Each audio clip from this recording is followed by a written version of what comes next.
Coming up on The Golden Key. What's all the yelling about? So, my dad's in prison, and part of me is glad he's there. He's just a jerk. What are you doing here? And the children ran away. This is a delightful spot. We must ask the Hale on a visit. So you're suggesting we would bring my little sister to meet my dad? Daddy? My daddy?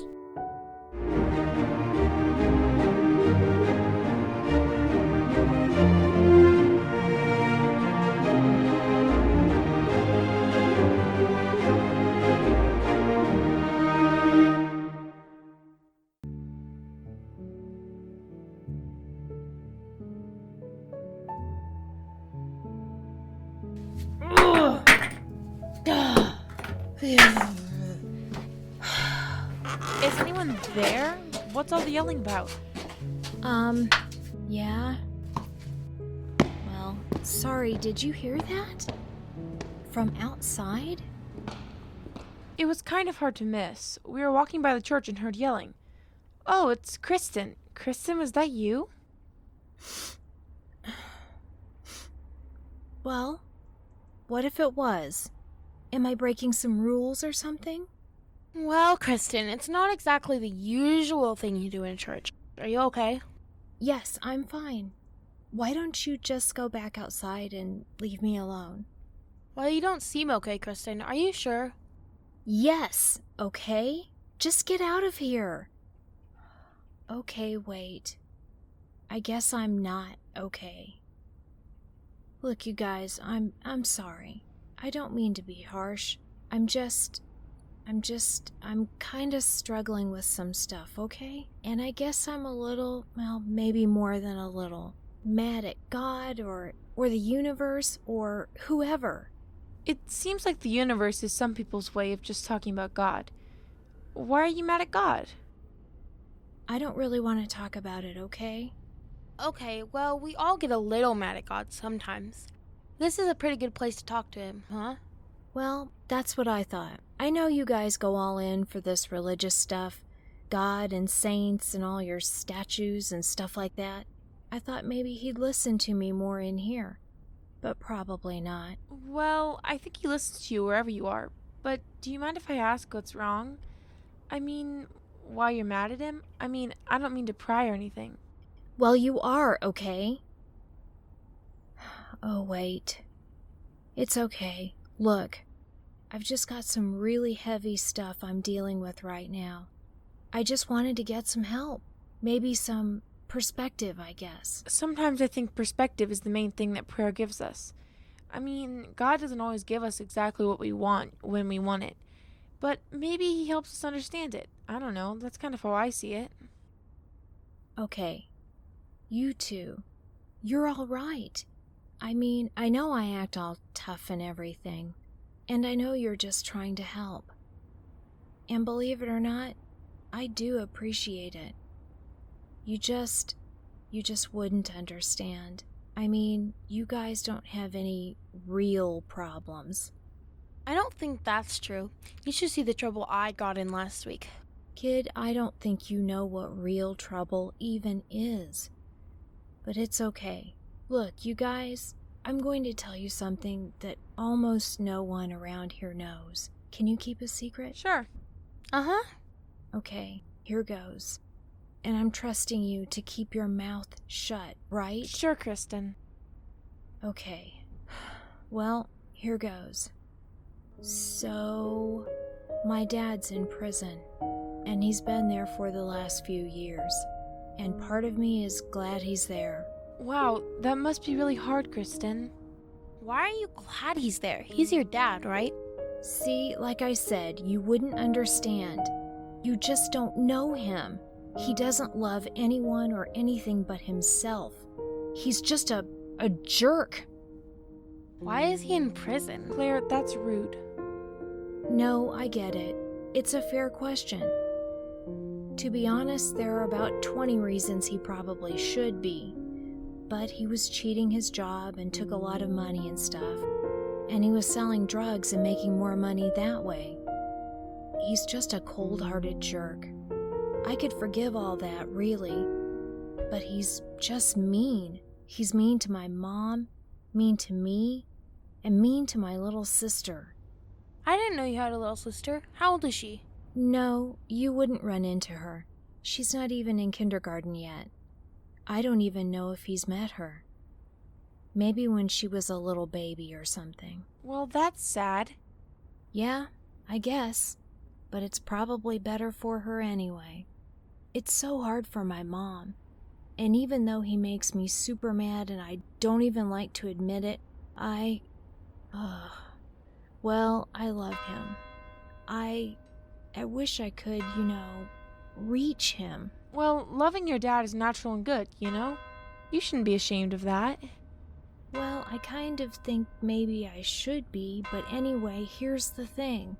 My mom's pretty sick right now, and we really want him to at least be willing to talk with her. And to tell the truth, I think he wants to. But he's so stubborn and so, buried under all those layers of anger and fake toughness. I just wish we could get him to be willing to visit with my mom, at least once. Kristen, do you think your mom's going to die? I don't know. I hope not. She's getting treatments, but it sure would mean a lot to her to be able to just talk to him, one time at least. I think he loves her, loves us, but he just won't talk to us. Maybe he's ashamed. Maybe deep down he wants to say he's sorry, but he can't. What? He sure doesn't act like it. I know a lot of times I think people don't act like it when they're ashamed and embarrassed. I know I don't.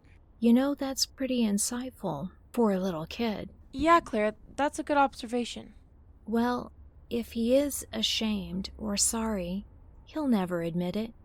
And I just wish I knew some way to break into that bulletproof vest he thinks he's wearing. Look, I'm sorry, guys. I didn't mean to come in here and yell at your church and your Jesus statue and all that stuff. God's supposed to have all the answers, and he can do miracles and stuff. But he never says or does anything for me.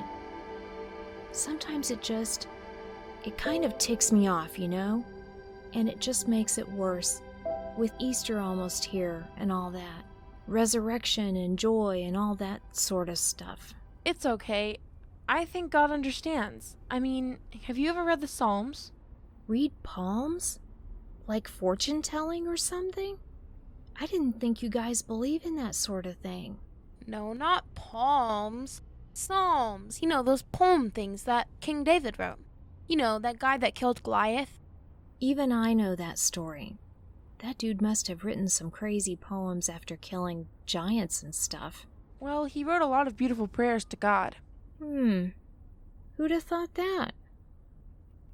Yeah, okay. Well, that sounds all pretty and stuff. I don't think that's going to do me much good. No, I mean, that's not all. He wrote a lot of angry, questioning poems, too. Sometimes he was confused and upset and even frustrated with God. And he wrote about it in the Psalms, and we sing them at church, and monks and nuns chant them, and all that. Seriously? You mean some dude was ticked off at God and ended up in the Bible anyway? Somebody forgot to edit that out. No, it's definitely there on purpose. I think the point is that people who know very much about God also know that we can speak freely to him when we need to. I mean, respectfully and all. And that's part of having a loving relationship with him. A loving relationship, huh? With the Heavenly Father? Or any father? Yeah, that would be nice. I know what your dad needs. He needs to meet your little sister. My sister? What do you mean he needs to meet her? It's like in that story, the one I like so much, that we always read at Easter, the one about the giant, and the little boy and all. What? You mean the selfish giant? Yeah, the selfish giant. It's like that. Claire, I don't think... What story is that? Never heard of it. Some little kid story? I mean... sort of. It's by Oscar Wilde. It's an old story. I guess it is a kid's story, but it's pretty good. Yeah, you should definitely read it. Claire, I mean, it's a good story, but I don't think Kristen wants to. No, wait. The last time you guys told me one of your stories, what was her name? St. Lucia, right? Well, that was pretty good. And you guys got a free doll out of it, right? But I'm not trying to get anything. Relax, Claire. I know you're not trying to get something out of me. Even I'm not that cynical. Look, you two are nice kids. Claire, well, maybe hearing a kid's story would be nice. I didn't get read that many kids' stories as a kid, and we sure never thought much about Easter when I was growing up. Or God. Or Jesus at all, for that matter. So, what, do you carry this book around with you, or something? How are you going to read it to me, Claire? Oh, right. Well, I mean, it's on the internet if we could get at it. It is? Yeah, I mean, it's an old story, so it's there. You can read it. Hold up, then. My phone here. Okay. All right. Selfish Giant by Wild Oscar, right? No, Oscar Wilde. I know. Just messing with you. Okay, here, Claire. Is this the one? Yeah, that's it. So, read me a story. What? You want me to read it to you? Sure, why not? This pew's pretty comfy. I mean, as hard wooden benches go. Go for it. Well, I can do that. Sure. Alright, so. Every afternoon, as they're coming home from school, children used to go and play in the giant's garden. It was a large, lovely garden with soft green grass. Here and there, over the grass stood beautiful flowers like stars, and there were 12 peach trees that in the springtime broke out into delicate blossoms of pink and pearl, and in the autumn bore rich fruit. The birds sat on the trees and sang so sweetly that the children used to stop their games in order to listen to them. "How happy we are," they cried to each other. One day, the giant came back. He had been visiting his friend, the Cornish ogre, and had stayed there for 7 years. After the 7 years were over, he had said all that he had to say, for his conversation was limited, and he determined to return to his own castle. When he arrived, he saw children playing in the garden. What are you doing here? He cried in a very gruff voice, and the children ran away. The giant said, My own garden is my own garden. Anyone can understand that, and I will allow nobody to play in it but myself. So he built a high wall all around it and put up a notice board. It said, "Trespassers will be prosecuted." He was a very selfish giant. The poor children had nowhere to play. They tried to play on the road, but the road was dusty and full of hard stones. They did not like it. They used to wander around the high wall when their lessons were over, talk about the beautiful garden inside. How happy we were then. Then spring came all over the country. There were little blossoms and little birds. Only in the garden of the selfish giant was it still winter. The birds did not care to sing in it, as there were no children, and the trees forgot to blossom. Once a beautiful flower put its head out from the grass, but when it saw the notice board, it was so sorry for the children that it slipped back into the ground again and went off to sleep. The only people who were pleased were the snow and the frost. They cried, Spring has forgotten this garden, so we will live here all the year round. The snow covered up the grass with her great white cloak, and the frost painted all the trees silver. Then they invited the north wind to stay with them, and he came. He was wrapped in furs, and he roared all day about the garden and blew the chimney pots down. This is a delightful spot. We must ask the hail on a visit. The snow covered up the grass with her great white cloak, and the frost painted all the trees silver. Then they invited the north wind to stay with them, and he came. He was wrapped in furs, and he roared all day about the garden and blew the chimney pots down. I cannot understand why the spring is so late in coming. I hope there be a change in the weather. But the spring never came, nor the summer. The autumn gave golden fruit to every garden, but to the giant's garden she gave none, saying he was very selfish. So it was always winter there, and the north wind and the hail and the frost and the snow danced about through the trees. One morning, the giant was lying awake in bed when he heard some lovely music. It sounded so sweet to his ears that he thought it might be the king's musicians passing by. It was really only a little linnet singing outside his window, but it was so long since he had heard a bird sing in his garden that it seemed to be the most beautiful music in the world. Then the hail stopped dancing over his head, and the north wind ceased roaring, and a delicious perfume came to him through the open casement. I believe the spring has come at last. He jumped out of bed and looked out. What did he see? He saw the most wonderful sight. Through the little hole in the wall the children had crept in, and they were sitting on the branches of the trees. In every tree that he could see there was a little child. The trees were so glad to have the children back again that they had covered themselves with blossoms, and they were waving their arms gently above the children's heads. The birds were flying about and twittering with delight, and the flowers were looking up through the green grass and laughing. It was a lovely scene. Only in one corner was it still winter. It was the farthest corner of the garden, and in it was standing a little boy. He was so small, he could not reach up to the branches of the tree. He was wondering all about it, crying bitterly. The poor tree was still covered with frost and snow, and the north wind was blowing and roaring above it. "Climb up, little boy," said the tree, and it bent its branches low down as it could. But the little boy was too tiny, and the giant's heart melted as he looked out. How selfish I have been. Now I know why the spring would not come here. I will put that poor little boy on the top of the tree, and then I will knock down the wall, and my garden shall be the children's playground forever and ever. He really was very, very sorry for what he had done. So he crept downstairs and opened the front door quite softly, and he went into the garden. But when the children saw him, they were frightened. They were so frightened that they all ran away, and the garden became winter again. Only one little boy did not run, for his eyes were full of tears, and he did not see the giant coming. And when the giant stole up behind him, he took him gently in his hand and put him up in the tree. And the tree broke at once into blossoms, and the birds came and sang on it. And the little boy stretched out his 2 arms and flung them around the giant's neck and kissed him. Other children, when they saw that the giant was not wicked any longer, came running back, and with them came spring. It is your garden now, little children. And he took a great axe and knocked down the wall. And when the people were going to the market at 12 o'clock, they found the giant playing with the children in the most beautiful garden they had ever seen. All day long they played, and in the evening they came to the giant and bid him goodbye. But where is your little companion, the boy I put into the tree? The giant loved him best because he had kissed him. "We don't know. He has gone away." You must tell him to be sure and come here tomorrow. The children said they did not know where he lived and they had never seen him before, and the giant felt very sad.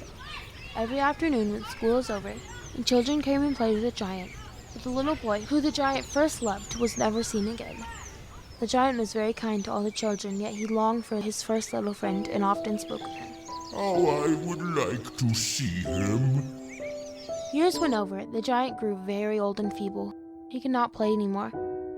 He sat in a huge armchair and watched the children at their games and admired his garden.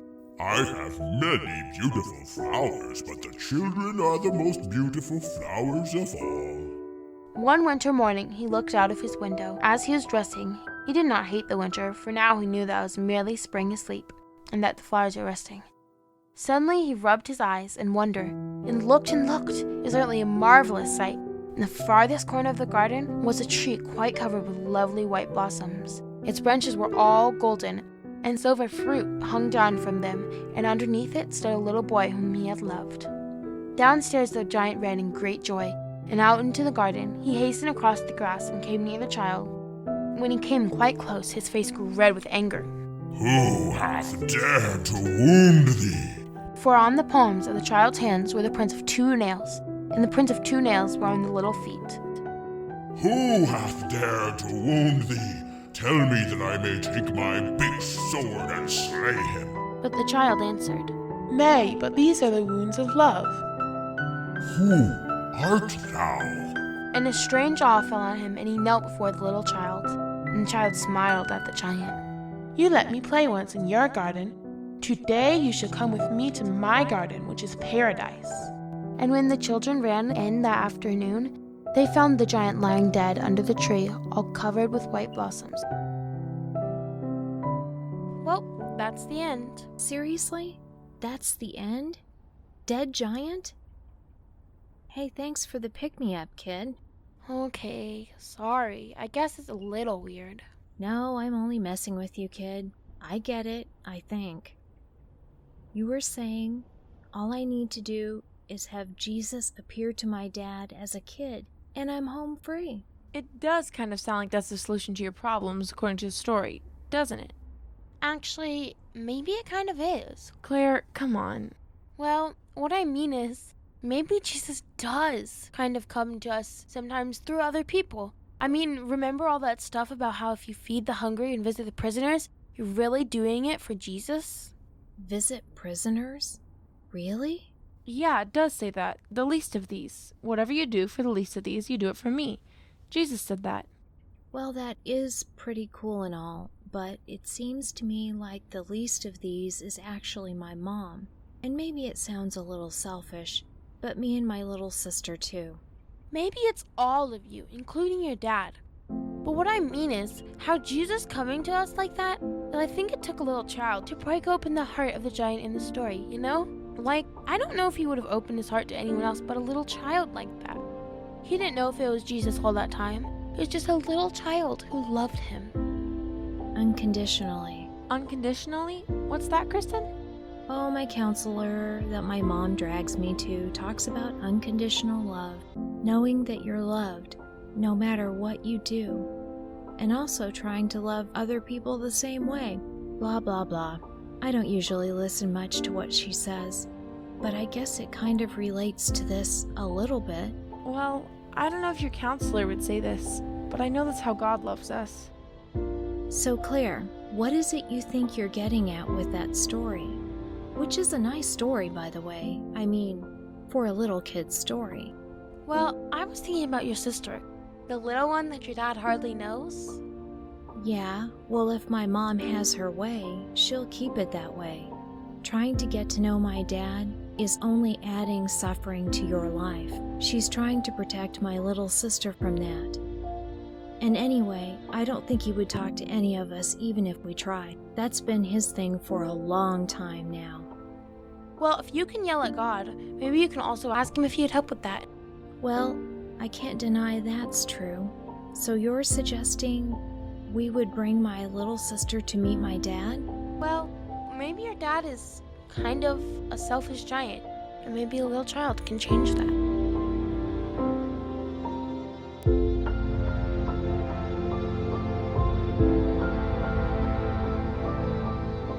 I feel like we've been in this waiting room forever, Kristen. I suppose a lot of people are coming to visit since it's almost Easter. Connie, be careful. This floor is cement. I know, Kate. Watch, Mommy. Mama, look. I got blood. I'm bleeding. It's okay, Connie. You're okay. You just skinned up your knee and elbow. Here, there's a bathroom over here. Kristen, come with me and wash her up. Kristen, I just don't know if I can go through with this. All it's going to do is cause more pain. You know that, don't you? Mom, I understand. And you might be right. But I just feel like we have to try. There, Connie. You're washed up. Let's go back and sit down. And no more running around. Is my daddy coming out soon? What does he look like? You'll see, honey. If he even comes out. Eastman, your man's on his way out. I can't believe it. I can't believe he's actually even willing to see us. Okay, time to be brave. We can do this, Mom. Can't we? I don't know. Eastman, over here. Have a seat. Here's your man. Barbara, Kristen. Daddy? Look, Dad? the only reason I came out here was to tell you for the last stinking time, I don't want to. Who's that? Who's with you? Well, this is Connie, your little girl. Connie? Why did you bring her, Barb? I told you not to. Daddy? My daddy? Connie, my little baby girl. What happened to you? You're bleeding. My little baby girl is hurt. She's hurt. You're all hurt. It's okay. I don't mind. It doesn't hurt at all. Because I get to see my daddy.